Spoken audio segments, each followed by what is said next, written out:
Sementara dari Lamongan, polisi kembali menggerebek sebuah rumah industri miras jenis arak Senin siang. Dari penggerebekan ini, petugas berhasil mengamankan lebih dari 1.000 liter arak baceman siap edar. Polres Lamongan kembali melakukan penggerebekan rumah industri arak di Desa Sukolilo, Kecamatan Sukodadi, Kabupaten Lamongan. Di lokasi ini petugas berhasil menemukan lebih dari 1.000 liter baceman arak siap edar yang disimpan di tong-tong besar. Polisi juga menemukan bahan baku tempat penyulingan arak yang disimpan di dalam drum besar.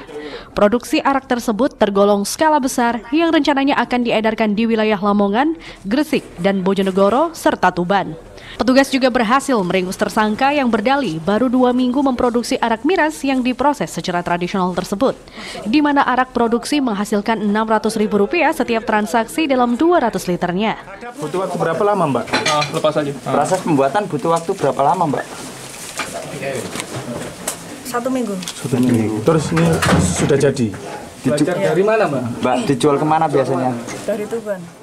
Penggerebekan ini sendiri bermula dari informasi warga yang belakangan mencurigai adanya bau tak sedap yang muncul dari dalam rumah tersangka. Informasi dari warga bahwa ada bau tak sedap yang mendekati bau arak.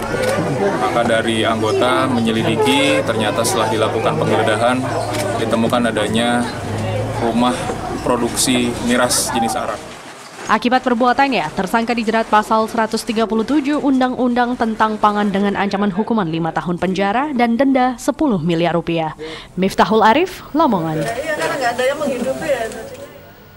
Kita beralih ke Surabaya, seorang penghuni apartemen Edusiti di kawasan Mulyorejo ditemukan tewas di kamarnya. Korban ditemukan dalam kondisi luka penuh sayatan pada bagian perut dan dada.